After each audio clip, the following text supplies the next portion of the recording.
Meidän pitäisi oikeasti, tiedätkö, tehdä niinku podcasteja niinku eri mestoissa sillä, että esimerkiksi jossain kahvilassa voitaisiin niinku kysyä, tiedätkö, että voidaanko tehdä tässä podcastia, tiedätkö? Sitten voisi tehdä sellaisen jakson tehdä, tiedätkö, että menisi kuvat tuollaiseen paikkaan, että ei kysyisi lupaa ollenkaan. Menisi vaan kuvaamaan. Niin, no en mä ja sitten katsoisi, kun on tulee, että mitä te teette? Podcastia kuvataan. Me oltiin sovittu viime viikolla jotain lähetys. Me sovittiin teidän pomolle. Sitten se on tälleen, että ei me ole kyllä sovittu mitään. Me juteltiin teidän esimiehen kanssa. Siis maantapaikan esimies. No et sä muista, mä puhuin sunkaan eilen. Mä herätin sut keskellä yötä, sä heräsit tunisena. Sä sanoit, että joo ihan vapaasti tuitte kuvaamaan vaan. Mut siis toi niinku tripla se Roseberry. Me käydään siinä kahvilla aika usein, niin se olisi varmaan just semmonen hyvä paikka. Siinä on hyvät italialaiset kahvit. Mut tiedätkö missä olisi kaikkein paras? No. Sori kun keskeytin jälleen.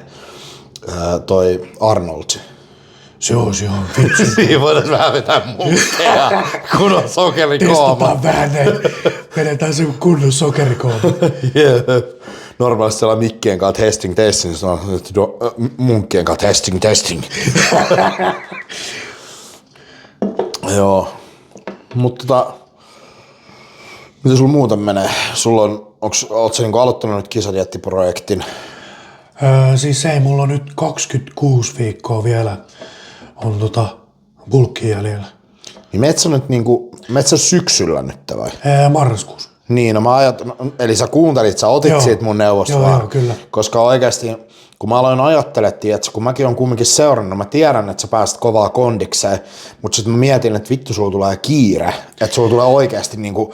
No siis se, kun mä oon tottunut silleen, että se mun dieetti ei ole niin hirveän pitkä.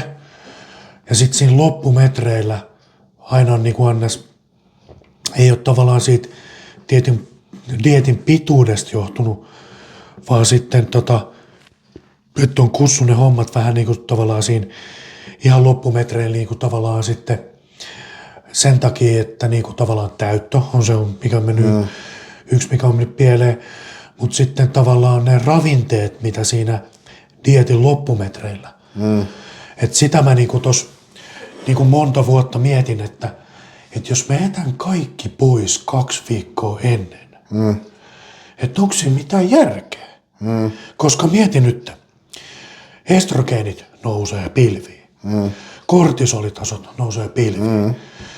Mitkä sitten tavallaan on niinku tavallaan se mahdollisuus, että sä oot kireä sinä päivänä? Ei vittu mitään mahdollisuutta. Ja sit mä mietin muutenkin, kun mä mietin itse sun kondista, niin kun, että dietinhän sä hoidat niin kunnialla maaliin, mutta kun nyt oli enemmän se, että sä tarvit pihviä enemmän. Se on ainut oli se, mitä niin mä aloin miettimään niin eniten. Se on se totuus, että tähän pitäisi saada vielä, nyt on paino se 103 kiloa niin ennen se aamupaino.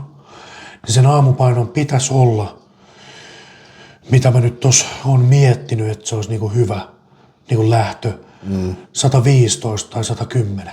Joo. 110 niinku ehkä, no se 115 ehkä maks. Jos tietenkin tulee enemmän, mutta sitten tavallaan se, että sen dieetin pituus pitää olla sitten se niinku 16-17 viikkoa, että se kannattaa. Sulle tarvitsisi muutamat ravinteet, mitkä olisi oikeasti sulle hyvät tuohon kuurille. Varsinkin nyt, kun mäkin vedän nyt niin sanotusti vähän aikaa semmoista pientä offia. Joo, mä menen kesällä, mutta sä tiedät itse kesän, että kuinka nopea mä pääsen oikeasti kondiksi. Joo, siis mä oon kattonut sun, niinku miten nopeasti, tietenkin se reta oli jo niinku yksi mikään, mutta silloin siellä bileissä, kun sulla oli ne synttärit, niin siis sä oot kiristynyt. Olet niinku kireä, oikeasti kireä. Mutta nyt mulla on niinku siitä synttäreistä, se on vittu mä keskeytän koko ajan. Ei haittaa. Siitä synttäreistä, niin kun mä katoin nyt, niin kuin esimerkiksi tänä aamuna, vaikka mun paino on noussut, niin siinä on toki, onhan mulla nestettä, mutta niinku rasvaa ei, vaan nestettä. Sitä mä katoinkin, että jätkällä oli silloin pelkkä sen niinku nahka ja se lihas siinä välissä. Mutta tässä kohtaa se ei ole tietenkään huono asia, mutta sillain, että jos sä oot liian rasvaton niin kuin ns. Hoffilla, niin sekään ei ole hyvä niin kuin siis optimaaliselle hormonitoinnilla. Sen takia mä just meinasinkin, että mä vedän jonkun aikaa vielä ennen kuin mä lähden, koska mä en näe mitään järkeä esimerkiksi viime vuonna, kun vedettiin joku melkein puolen vuoden dieetti. Niin mä en näe mitään järkeä siinä. Sä poltat ensinnäkin lihasta, sä poltat sun pääkoppaas ihan totaalisesti. Just olin meidän sanomassa siitä, että sä poltat sun tavallaan mentaalisesti itsesi loppuun. Kyllä. Se riittää, mun oma mielipide, että jos mietitään SKL silloin 2024, mä vedin 2,5 kuukauden sitten, niin jos siihen olisi lisännyt 1,5 kuukautta lisää vielä niin kuin diettiä, niin mä olisin ollut ihan lyömättömässä kunnossa. Joo, itse asiassa just silloin, oliko tämä nyt siinä vuonna, kun sä olit Legends Cupissa? Oli joo.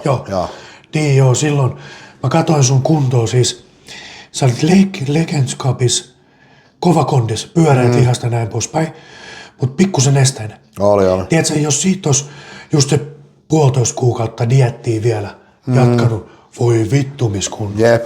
Siis, katon, siis sulla on hyvä sheippi siellä, mutta se pitää kaivaa vaan esiin. Mutta näit sä sen, kun mä julkaisin tämän meidän Let's Talk-jakson, mihin mä laitoin sun kisaklippejä, ja sitten mä laitoin sen mun Legends Cupin klipin, niin siinä klipissä ei näy siinä vapaa-ohjelmassa, että se kroppaisi vielä silloin mitenkään hirveän nesteen. Ei, tiedätkö mihin sun nesteet siinä oli mennyt, suurin osa, sun jalkoihin. Joo. Takareisi. Ei ollut niinku, tiedätkö, edes... Ei, se on järkyttävän kireä kondissa se yläkroppa. Mutta jos jalat olisi ollut pikkusen kireemmät niinku takaosasta, niin tuolla niinku kunnolla olisi voinut mennä, tiedätkö, niinku periaatteessa johonkin niinku Jenkkien kisoihin. Ja se olisi ollut top 5. Niin, varmasti. Niin, varmasti, niin. No, mutta sen takia mä just mietin nyt, että mäkin vedän, että mulla varmaan on ok, että mä aloittaisin dietin tyyli joskus maaliskuussa esimerkiksi. Joo, totta kai. Niin. Riippuu tietenkin, niinku mitä kisoja sä oot miettinyt. No jos meillä on niitä Espanjan kisoja, eikö ne ole ollut heinäkuun... Kesäkuussa taisi olla vissiin, vai oliko ne heinäkuun? Mun muistaakseni, niin, eikö se ollut heinäkuun alkuuksi ne oli, vai oliko ne kesäkuun lopussa? Mä en ole ihan varma, mä en ole nyt katsonut, mutta siis anyway, on siellä niin kuin esimerkiksi Empron kisat, niin taisi olla kesäkuussa. Ja Empron kisoja, jossa menisit ja se kireys olisi sama, mikä olisi missä Jyväskylän kisoissa. Voitto olisi ihan varma. Niin. Ja seuraavana päivänä olisi ne pro-kisat jo. Niin. Että sä voisit periaatteessa tehdä pro-debytin seuraavan päivän saman tien. Niin. Ja silloin se olisi varten otettava kisaa ja niissä pro-debyytissä. Ja varmasti olisit top 5. Siis onko siellä niinku Euroopan mestaruuskisat vai ekaksi vai siis mitkä kisat ne on? Empro. Mikä on Empro? Empro on niinku, se on ton, mikä tää nyt on?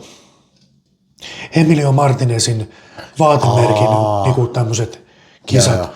Ja siellä on niinku pro qualifieri ja sitten on seuraava päivänä pro-kisat. Onko se Emilio Martinez tai jenkkiläinen tumma kaveri? Mikä Ei, on? se on espanjalainen. Se on tämmöinen kisapromottori, mikä promotoi niinku näitä kisoja. Hänellä oli tää Espanjan Euroopan mestaruuskisat, niin oli tämän italialaisen tämän mikä sen naisen nimi on? No anyway, niinku Italian IFPPn niinku tämmönen promottorin kanssa. Kun taas sitten Niin, oliko se nyt tää just mikä järjesti nämä viime vuonna just Italiassa ne kisat? Onkohan se ollut se Barbara? Just Barbara. Joo, kato, sen takia mä mietin sitä Emilio-nimeä, koska kun mä silloin sitä tutkin niitä Italian kisoja, niin siellä tuli mun mielestä toi Emilio-nimi. Mä mietin, että miksi se oli niin tuttu. Mä meinasin jo kysyä, että liittyykö tää Italiaan jollain tavalla. Sitten mä ajattelin, että ei se voi liittyä. Järkäs kato yhdessä niitä Espanjan niinku Euroopan mestaruuskisoja. Mä voin sanoa, että se Barbara on ihan vittu menkkapillu vittu. Se on ihan kusipää ämmä vittu. Siis se oli oikeasti, se oli tosi kusipää. Se on vähän niin kuin esimerkiksi silloin, kun mä olin kisaamassa ja hänen italialainen promottorikaverinsa unohti mun nimen sieltä listalta, että mä en päässyt sinne kisaamaan, koska mä olisin saanut pro-kortin. Joo. Classic Fysiikka pro-kortin. Niin se unohti tahallaan mun nimen sieltä. Ja ne laittoi mut sit kehorakennukseen. No, mutta se on tommonen kusipää justi. Joo, Se on ihan mulkku se ämmä. Mä joudun oikeasti sille sanoa suorat sanat, mulla meni ihan totaali kuuppajumi. Ja sitten mä en pystynyt enää kommunikoimaan sen kanssa, kun mä olin kysynyt asiallisesti kysymyksiä. Kato, kun mä suutuin kanssa siellä kisoissa, niille ja mä sanoin sille, että miten te voitte tehdä noita tuon puolueellista tuomarointia. Kato esimerkiksi, siis tää on niinku mistä mä halusin kans keskustella, tää puolueellinen tuomarointi. Espanjassa kisaajat, niinku varsinkin jos siellä tuomariston on espanjalaisia tuomareita, ne kotiin päin haluaa kaikki. Niin haluu. Mutta italialaiset on vielä sijoimpia. Ne on vielä enemmän. Mutta tää on niinku justiin mitä tekee varmasti moni niinku näissä kisoissa. Niin tekee jenkit, tekee Saksa. Niin sen takia mä just mietin, että Itse asiassa tekee Suomikin. Tekee. Tekee aika pahasti. Mutta siis jos puhutaan niinku näistä kisoista, niin sun ei mitään järkeä kisaa enää Suomessa. Ne ei anna sulle mitään. Ei annakaan, en mä aiokkaan. Mä en halua mitenkään dissaa Suomen kisoja. Että tää niinku tavallaan Suomen kisameininki on vähän niinku, jos verrataan nyt niinku maailmantasoa lastenkengissä. Niin, no kaikkein kovin on, että jos Suomi tähtäisi oikeasti siihen, että Suomessakin järjestettäisiin aina tiettyinä vuosina vaikka Mr. Olympiakisat, niin tämä maailma... Kansainvälisiä kisoja. Esimerkiksi silloin, kun tämä Two Pros järjesti Suomessa, näitä just Minna Pajulahti klassikki ja sitten oli näitä Pro Qualifier-kisoja. Mutta mitkä ne kisat oli, mitkä oli 90-luvulla? Siis tarkoitat sä Night of the Championia? Joo, kaikki Night of the Champion. Joo, sitten oli sitä ennen oli. Mutta kato, silloin oli kansainvälisiä kisaajia. Kato, kun Ronnie Colemani oli silloin kisaamassa ja kaikki nämä muut huiput. Silloin, kun oli Marko Savolainen samassa rivissä. Ja Suomessa oli, oliko mä tutkin silloin historiaa, että oliko Suomessa 94 oli ollut kanssa vai 95. Oli ollut jotkut ihan helvetin isot ja siellä oli rahapalkinto ollut markka-aikaa 6000 markkaa. Se oli. Joo, mutta näin, kato. Kun puhutaan nytten, sä puhut nytten ammattilaiskisoista, kun Suomessa ei ole enää ammattilaiskisoja. Että nämä amatöörikisat, ainut ketä nyt järkkää silleen niin kuin kisoja, mistä on rahaa, niin on Legends Cup. Se on totta. Ja sen takia se on varteen otettava. Eikö Bullin kisasta saanut kans nyt viimeksi jotain rahaa? Ei mun mielestä, ainakin mitä mä kysyin tuolta tätä KP Ouramalta kysyin, että saako niistä kisoista niinku rahaa, niin ei, koska ne on amatöörikisat. Että jos ne järkkäisi niinku ton saman kisan, mutta se olisi ammattilaiskisa, niin olisi huomattavasti kovempi tasoinen kisa.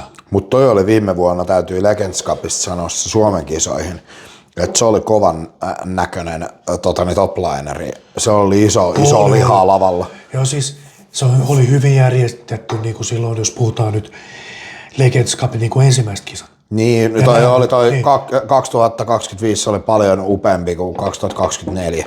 Ja sitten niinku, se, että kun ne haluaa olla niinku yksi Suomen parhaimmistoa, mitkä järkkää ja just nimenomaan tämmöistä old school, niin sen takia, kun niillä ei ollut silloin sitä painorajoitusta ekoiskisoissa, niin mun mielestä se oli parempi topline. Tiedätkö miksi? Kun ne ei ollut sitä.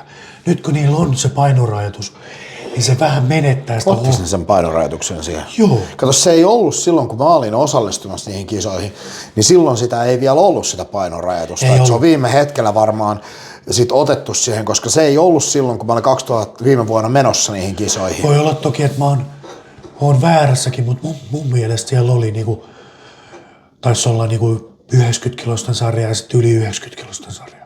Joo.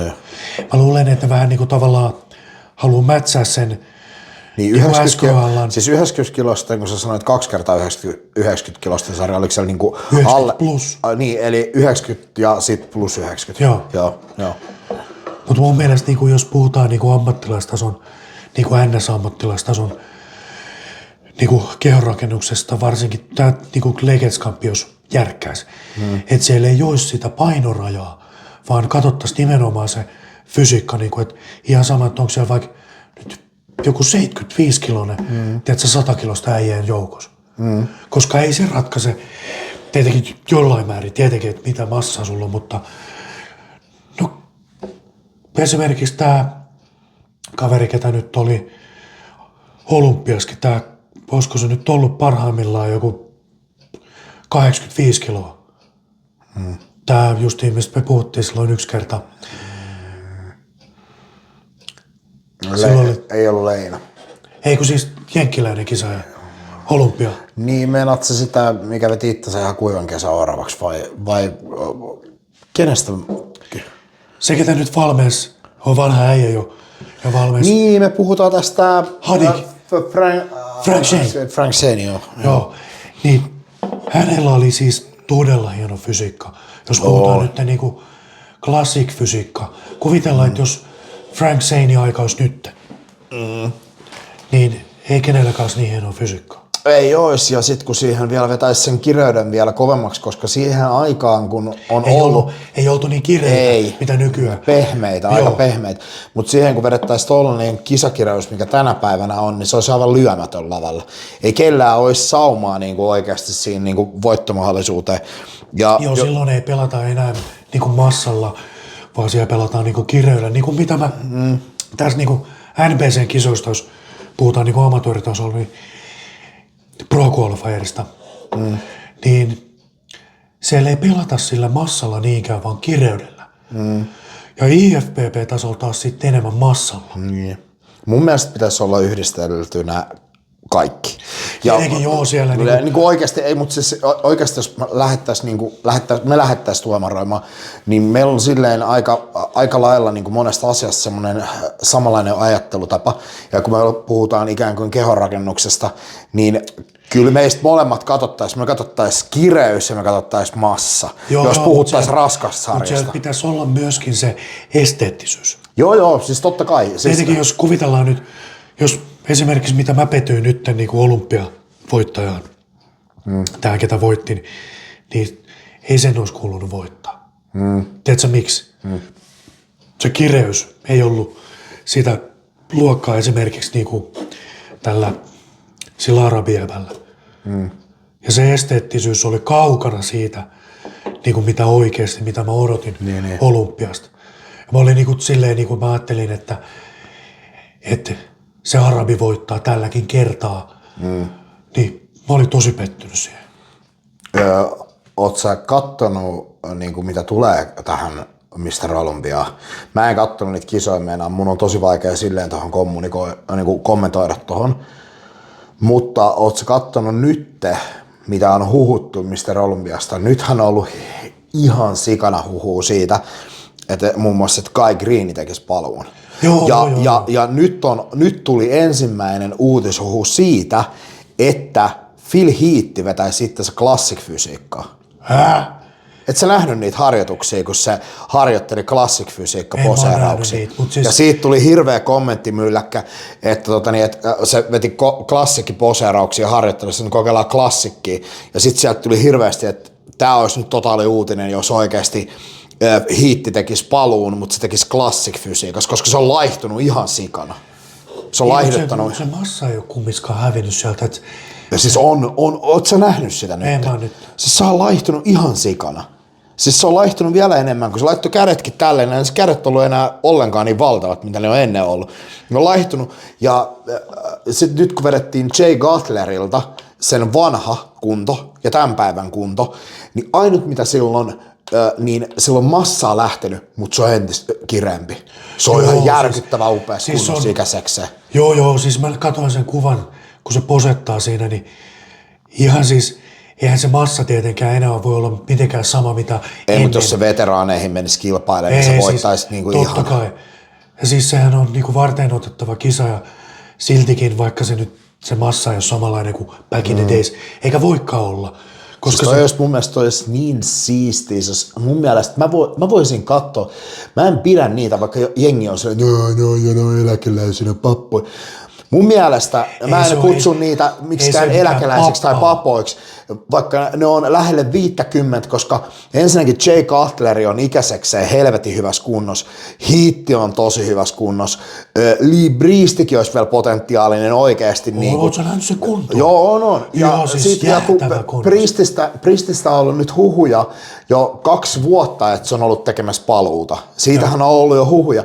Ja sen piti ymmärtääkseni viime vuonna, sehän vielä julkaisi, mä en tiedä oliko se sitten joku huijausjuttu, niin se julkaisi sen, että se oli allekirjoittanut sen kisasopimuksen. Se julkaisi siellä siis toi, että se joutui tavallaan kirjoittaa sen, kato, nyt nämä, ketkä niin NS-veteraanit, ketkä pitää itsensä tai ketkä on IFBB Pro, niin ne joutuu nyt uusimaan sen kisasopimuksen tämän, että ne saa pitää sen Pro-kortin. Tai muuta ne joutuu sitten hakemaan sen uudestaan. Niin. Ja nyt tämä Lee Priest oli niin kuin mun mielestä yksi ensimmäisistä, ketkä allekirjoitti sen uudestaan ja sanoi, että hän kisaa vielä ehkä 1 kerran, ainakin. Mä haluaisinkin ainakin siis Lee Priest oikeasti, mä voin sanoa, että se on kaikista kehonrakentajista Mut mun mieti, yksi lempareista. Jay Cutler sanoi, että hän ei ikinä nähnyt, eikä tule ikinä näkemäänkään sen siinä kunnossa olevaa 20-vuotiaista kaveria, kun Lee Priest oli. Eikä varmasti tuukka olemaan. Jep. Koska mieti, kaveri oli 17-vuotiaana siinä kunnossa, mihin moni 30-kään nykypäivänsä. Jep. Ja natuna vielä. Niin, ja mieti mikä geeni, eikö äiti ollut ammattikehonrakentaja ja isä, niin nimenomaan. No mietin nyt, mitkä geenit sieltä mitkä geenit, nimenomaan. Ja mä taas tykkään sit taas, toinen mistä mä tykkään, niin Heatistä mä tykkään sen takia, kun silloin sen lavakarisma on helvetin makea siinä, että se saa yleisön niin kuin messiin. Joo, siihen. siinä se on niin kuin tosi lyömätön, että se saa sen yleisön mukaan, kun taas sitten toi niin vähän niin kuin alta vastaajana sitten tää Kai Green. Kai Green taas yrittää, mutta se ei enää, vaikka Kai Greenkään mikään huonoa. Ei ole, mutta se ei ole mun mielestä, se ei ole enää mielenkiintoinen. Se ei ole enää niin mielenkiintoinen, mitä se vuosi. Se yrittää liikaa sitä samaa koko ajan. Joo. Se on jumahtanut siihen samaan, kun taas moni muu kehon rakentaja on eteenpäin nimenomaan. Sitä syö niin paljon se, koska se ei voittanut ikinä tuo Phil Heath. No. Se syö sitä vielä tänäkin päivänä. Niin, no, mutta mieti oikeasti, jos aletaan oikeasti ajattelemaan, vaikka se on todella typerää syrjintää, mutta jos tyypistä tulee ennen kisoja, tyyli kunnon kisoja, tulee sosiaalisesta mediasta, levii tietoa, että kaveri panee jotain satana tyyli verikreippiä tai jotain appelsiinia sun muuta ja kaikkea tällaisia juttuja, niin eihän se ole oikeasti uutisellisesti, jos olisi voittanut ne, niin kohtahan olisi tullut isot uutiset siitä, että miksi tällaiselle annettiin olympiavoitto, tästä on tällaisia. Joo, aina toi niinku, just jos puhutaan niinku tästä olympiasta ylipäätään, niin se on myös politiikkaa. On, ja oikeasti jos miettii niitä 2008, eikö se ole 2008 vuoden kisat? Oli, mun mielestä niin, joo. Taisi olla, joo. Niin jos oikeasti niitä katsoo, niin fysiikallisesti, jos oikeasti tänä päivänä alkaa ajattelemaan, niin Kai Green oli liian valtavan näköinen verrattuna oikeasti mun mielestä Heathiin. Heathillä oli mun mielestä sellaista selkeämpää, erottuvampaa lihaa, niin sen takia se on myöskin voittanut ne kisat. On, ja siis Kai Green, sehän oli semmoinen niinku, oli se iso, mutta mä en ikinä tykännyt sen niinku esimerkiksi Hauiksen mallista. Kyllä mä en tykännyt oikeasti, kun mä alan nyt miettiä niin kuin sitä sen koko kisahommaa. Mä en tykännyt siitä sen, että sillä meni niin ihon alle jo lavalla, jos joku vähänkään vitsaili sille. Koska joo, tyyppi se ei osannut ottaa kritiikkiä vastaan. Ei, se tyyppi on, kato, se kasvoi Bronxissa, se on kasvanut pahimmalla niin kuin katutappeluja ja kaikki tietysti tällaisella alueella, niin silloin se hirveä kilipäisyys siellä. Niin toi on kaukana niin kuin järkevästä kehonrakennuksesta. Niin kuin tavallaan semmoinen niin kuin katujen vaistot. Kyllä. Liikaa siinä esillä. On. Ja itsestäni voi sanoa silleen, että kun mä olin kisoissa, oltiin lavalla, vaikka me kisattiin toisiamme vastaan, niin me halattiin ennen kisojen jälkeen, toivotettiin, että hei vitsi, että sä olit vaan paremmassa kunnossa. Noin se kuuluu mennäkin, ja silloin sä lyöt itsestäsi, saanat itsestäsi tulevaisuudelle jo sellaisen kuvan, että se ihminen voi ajatella niin kuin, että ei jumalauta, se on ensi vuonna mua vastas, vittu se oli hyvä tyyppi, perkele jos se voittaa mut tänä vuonna. Ja sekään ei ole sen ajatus on välttämättä negatiivinen susta, vaan se, että se on myöskin tykästynyt suhun, kun sä oot persoonallisesti upea, ja se alkaa se ihminen jopa ehkä ajattelee, että no mut kyllä mä haluaisin, että jos joku voittaisi, jos mä en voittaisi, niin se voittaisi. Niin yleensä se ajatus on tää. Että mulla on itsellään toi sama ajattelutapa. Esimerkiksi silloin, kun Legends Cupissa mä menin kisoihin, mä näin Perkkiön. Joo. Mä näin Perkkiön, mä olin saman tien, toi on voittaja. Toi on niinku, mä olin tietsä siellä. Mutta tää on just se niinku nimenomaan, että se kun on tehnyt tätä juttua sen verran pitkään ja kattonut kisoja, niinku on harjantunut se silmä sen verran, että kun sä astut backstageille, että jollet sä niinku koe itses, että sä voitat sitä kisaa, sä tiedät tasan tarkkaan, kuka sen kisan tulee voittamaan. Niin. Sillä että sun ei tarvitse katsoa, toi vie tänään tämän koko potin. Mutta kyllä mä olin silleen niin, että niistä molemmista kisoista, niin kyllä mulla jäi niinku hampaankoloon sillä tavalla, että moni laittoi mulle viestiä vielä viime vuodenkin puolella, että SKL:ssä mun sijoitus olisi pitänyt olla 2. Ja sitten, itse asiassa mäkin olin sitä mieltä. Joo, siis se, että mun erottuvuus ei ehkä ollut niin kova sun muuta, mutta se, että jos niin kuin, ja tää ei ole oikeasti Mykraa kohtaan, mitä me Mykran kanssa ollaan viestitelty ja juteltu ja kaikkea, mä dikkaan Mykrasta ihan helvetistä, tää ei todellakaan mitään dissausta eikä mitään, mutta niin kuin mietitään Mykran ja mun kondista, niin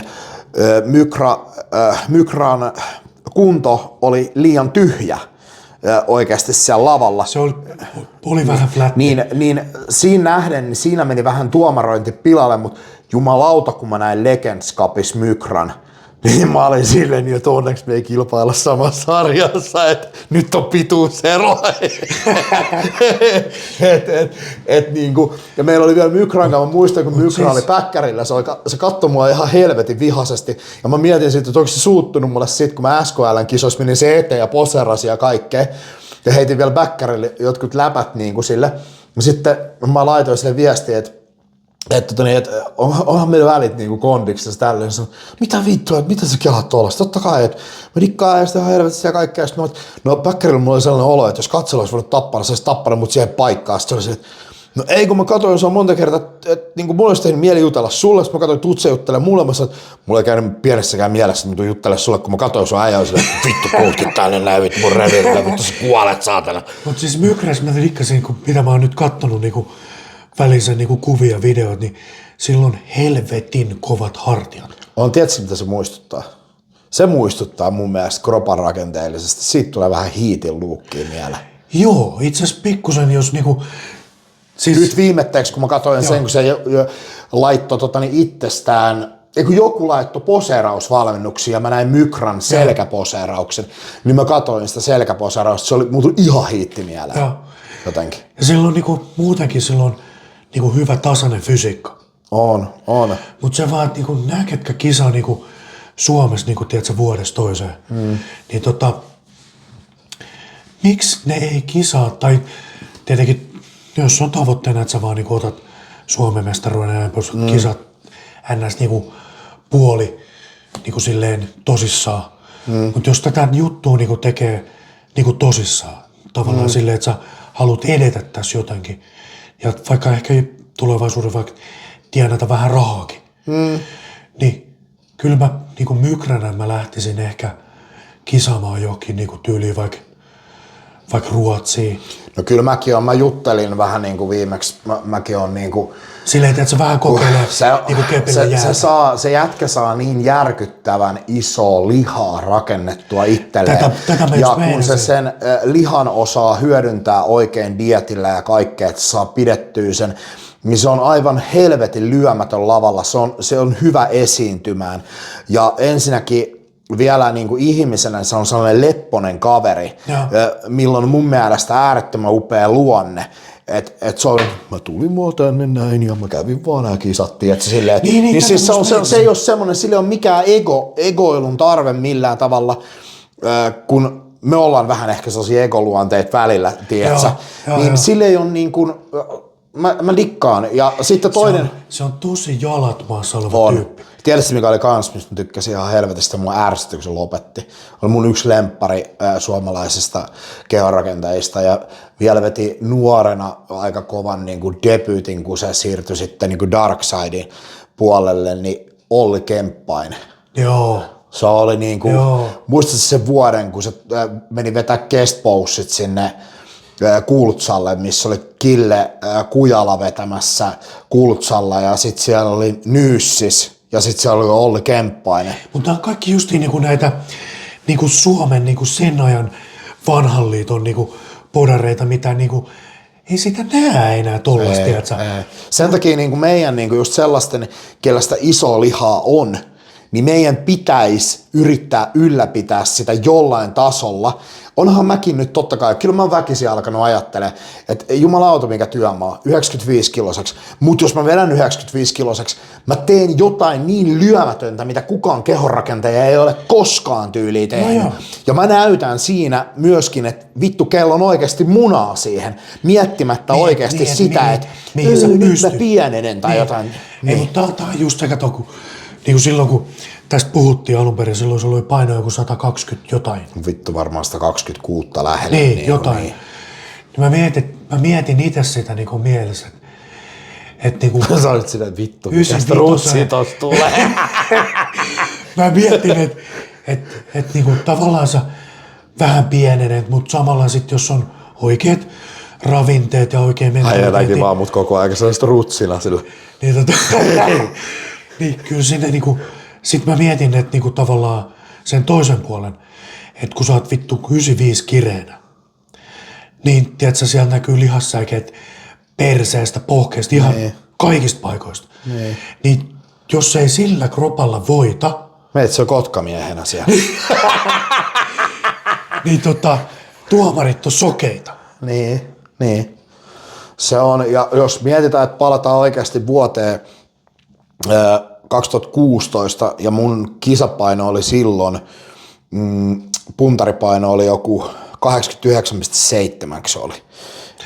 Puhutko nyt niistä Jyväskylässä? Joo, ei vaan oli SM, mä sain just nipin napin vedettyä. Siis mä heräsin SM-kisoihin aamulla, että mun paino oli 94.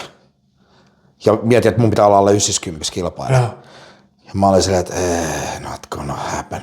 Mä kävin solkus 48 minuuttia solariumi, yli tunti saunassa, syömättä yhtään mitään.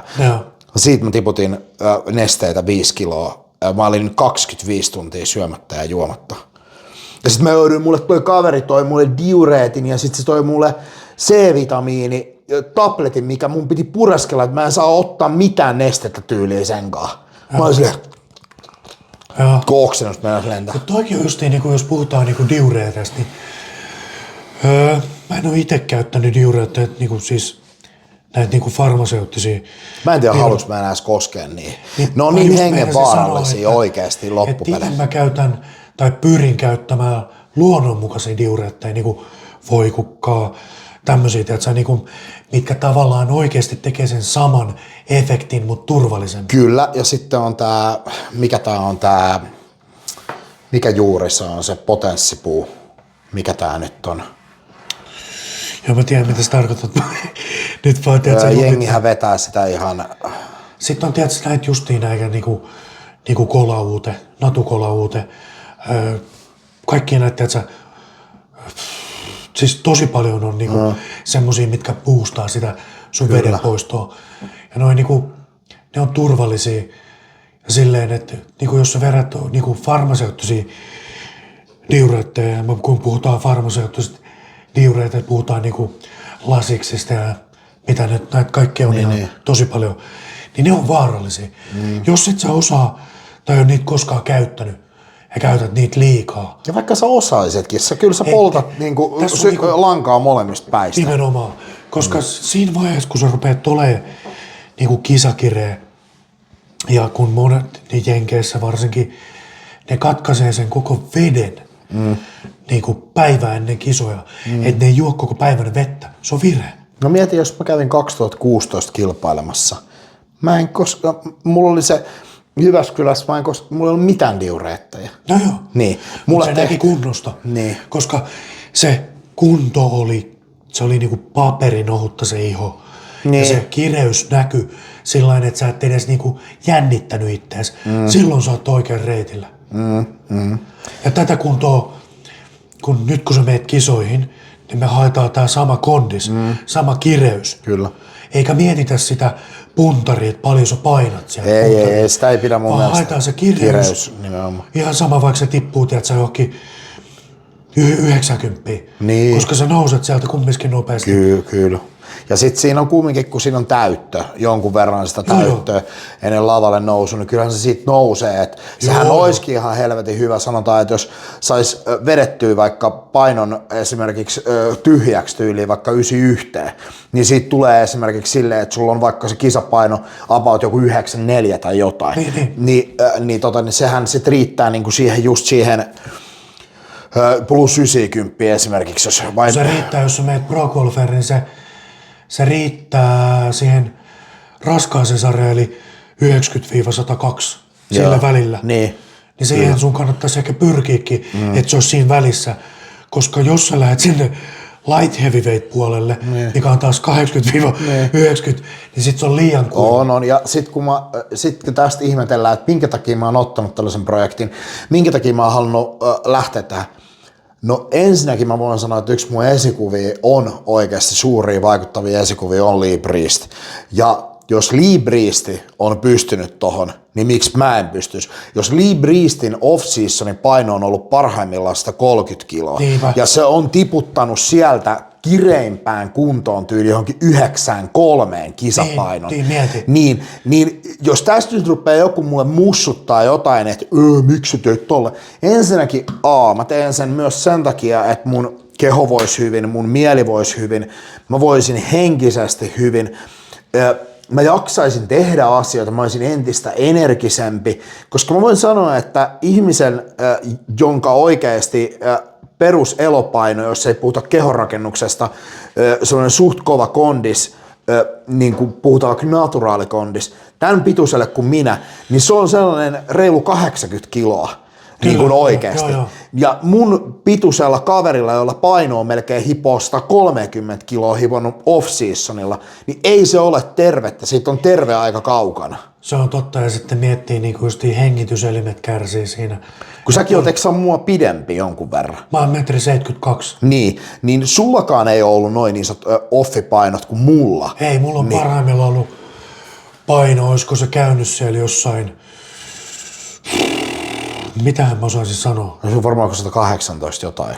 Onko käynyt se niin isoissa? 116 ehkä korkeimmillaan. Joo. Ja voin kertoa, että siinä painossa ei kyllä niinku, ei naurata. Niin. Varsinkin jos ulkona on, tiedätkö, lämmintä joku melkein 40 astetta, niin sä oot niinku, tiedätkö, voi kertoa, että sä niinku ikäännyt niinku tyyli, että sä oot semmonen pappa. Et sä jaksa kävellä, kun sä puuskutat koko ajan. Ei, ja sitten mä voin sanoa, että vaikka tuolla ulkona on 30 astetta pakkasta, niin nytkin kun on massat tyyli, että on massaa tullut jonkun verran niin kuin takas, kun on hakenut vähän sitä, että ylläpitää sitä semmoista tietoastetta, nestettä kropassa, ettei vedä liian nopealla vauhdilla siihen diettikuntoon, kun mulla kävi paino parhaimmillaan se oli yhtenä aamuna, näytti puntari 110,8. Niin nyt se on sieltä niin kuin noussut siihen, että mulla on aamupaino oli tänään tyhjänä 17 tasan. Niin mä voin sanoa, että näilläkin massoilla jo, niin jumalauta kun tuntuu, että saat vaihtaa koko aika teepaitaa, paitaa, perse on hiestä märkä koko aika, saat vaihtaa uusia housuja vähän väliin. Tää on justiin niinku tätä kehonrakennuksen. Miksi kehonrakentajille ei tehdä niin kuin oikeasti sellaisia niin kuin, ilmatuuletettuja housuja? Niin. Tässä olisi niinku, ottakaa koppia, kehonrakentajille omat housut. Sellaista propellit sinne silleen. Ei, mutta tää on niinku justiin tää niinku kehonrakennuksen niinku varjopuoli, että kun sulla on tietty elopaino, mistä sä lähdet niinku diettaamaan sit siihen niinku kisakondikseen, niin ei se kyllä mitään herkkua ole. Mä muistan silloin, kun ekoihin kisoihin ei mulla ollut kuin paino parhaimmillaan 97, mutta kun mä lähdin niin siihen painoon nostamaan, niin mä painoin joku 80 jotain. Ja mä nostin aika nopeasti sen paino sinne. Mutta miettikää tätäkin jätkää ihan oikeasti. Me juteltiin Emilian kanssa. Me ollaan Emilian kanssa ensimmäistä kertaa. Me tajuttiin, kun me alettiin juttelemaan kamppailulajeista, niin mä olen käynyt silloin, mä oon käynyt 9-luokkaaksi, mä oon käynyt Korsossa Hanalan kouluun. Mä oon ollut 15-16 vanha. Ja mä oon törmännyt niin kuin Korson juna-asemalla meidän yhteisen tutun kautta Emilioon ja alkanut Emilion kanssa juttelemaan siinä juna-asemalla ja juteltiin kamppailulajeista tälleen näin. Ja mä oon ollut silloin 15-16. Ja nyt siitä niin kuin näin reilu 20 vuoden jälkeen, niin me ollaan nyt niin kuin ystävinä tässä näin. Ja hän oli silloin, niin hän on ollut oikeasti, mä veikkaan, että sä oot ollut jotain varmaan reilu 80-kilonen tai jotain. Sä oot ollut itse silloin joku 20. Siis mä oon ollut varmaan semmoinen, olisiko 7-8 luokkaa varmaan joku 75. Niin, jotain sitä luokkaa. Niin miettikää nyt siitä, että tääkin on ollut, me ollaan molemmat oltu joskus mikkihiiriä, mutta ei olla aika kaukana mikkihiiristä tänä päivänä. Ei, mutta tää on niinku just sitä, että niinku, kun mä oon kumminkin liikkunut koko ikän silleen, että niinku, mä en pysty ilman urheilua oikeasti elämään. Se on niinku semmonen, se urheilu on niinku, varsinkin nyt niinku tää kehonrakennus on mulle semmonen niinku henkireikä, niinku just semmonen, että se on mulle se terapiahetki. Tiedätkö, mitä mä aletaan tämän jälkeen harrastaa? Kartingi. Siellä me varmaan ajettais muita päin törmäilyautolla. Vittu kuole paskaa. Ei, mutta tää on niinku just niinku, kun palataan tähän kehonrakennus, tähän niinku, varsinkin jos sit niinku ennen diettiä, jos niinku, varsinkin jos siellä on treenit ja kaikki käytössä. Sä hikoilet koko ajan, että se on semmonen niinku vitutus päällä koko ajan, 24/7. Niin ei se herkku ole, että sä varsinkin yrität pukea kenkiä jalkaa tai housui tai vaatteita ja sä hikoilet, koko ajan valut hikeä. Niin nämä on just näitä varjopuolia, mitä tää kehonrakennus tuo tullessaan, mutta kun ei olla naturaali kehonrakentaja. En mä oikeastaan edes naturaali kehonrakennuksesta voi sanoa, että mitkä siellä on nämä varjopuolet. Varmaan just se syömisen vaikeus. Mut kun naturaali kehonrakennus... Jos puhutaan niinku, sori kun keskeytin, mutta siis, kun puhutaan niinku tästä ylipäätään massan kasvattamisesta, kun vaikka me rakastetaan ruokaa kumpikin, niin kyllä mä ainakin siis kohdannut, tai en tiedä onko sä kohdannut, että kun pitäisi syödä tavallaan sen 3 tunnin tai 3 tunnin välein, että sä saat kasvatettua sitä massaa, tiettyä painoa. Se, ja varmaan moni, esimerkiksi Jay Cutler on sanonut tämän, että jos se treenaaminen on se NSC vaikein puoli, kyllä se syöminen on se. On, mutta tiedätkö mikä meidän pitäisi tehdä? Mulla tuli ihan törkeä hyvä idea. Tehdä tähän, mikä Doc Etra meidän niin kuin kanavalle, niin tehdään tällainen yksi Let's Talk-jakso, tehdään silleen niin, meillä on 2 tuntia aikaa. Me kuvataan, varataan tähän tilaa aikaa 2 tuntia. Ja oikeasti tullaan silleen, että meillä on, tullaan vaikka salaa virittää tänne kamerat, että ne on valmiiksi täällä aikaisemmin, niin hommataan tää pöytä täyteen, kaikkiin meille semmosia henkkohtaisesti lemppareita, niin kummatkin syö sen 2 tunnin aikana 10 000. Joo, toi voisi olla kova. Siitä tulisi hauska jakso ensinnäkin, ja sit siinä näkisi sen molemmat sen reaktion, että miten se kaikki uppoo, ja sit molemmat vois vittuilla toisille ja tsemppaa toista, kyllä sä nyt pystyt siihen. Kun näit sä oikeesti näistä tsemppausutuista, niin näit sä muistat varmaan tän Markku ja Ilkka, nää niin kuin, mikä tää on Ilkka, nämä voimamiehet, kun tehtiin Niin niistä tuli just vastaan nyt niinku video, missä tää Markku, Ilkka tsemppaa Markkuun, se huutoo vaan sille, vedä sitä lauttaa, vedä sitä! Sitten kun se on valmiina, sit sanoo, kun sä pystyt tähän, vittu se lyö vaan naamaa, kyllä sä pystyt, juokse saatana, näytä niille, niin me ollaan tähtää sille, pystyt sä siihen saatana. Mut sit pitäisi olla nimenomaan semmosia niin isoja kalorillisia ruokia, mitkä olisi helppo Hei, mutta sitten me otetaan tähän, niin me otetaan tähän, että otetaan kaikkea burgeria, kaikkea. No sushi on yksi semmoinen, niin millä saa kaloreita aika nopeasti. Sillä saa, mutta se tukottaa liian nopea vatsa. Se on totta. Se riisi tukottaa liian nopea. Ja se, että mä sain tossa triplassiin, kun on se lakifani, niin me just yksi päivä, kun tässä on joku kuukausi varmaan aika, 2 kuukautta. Istuttiin siinä, nyt sieltä tuleekin porukka. No pakko lopettaa. Joo. Hei, mutta me jatketaan joku toinen kerta. Kiitos.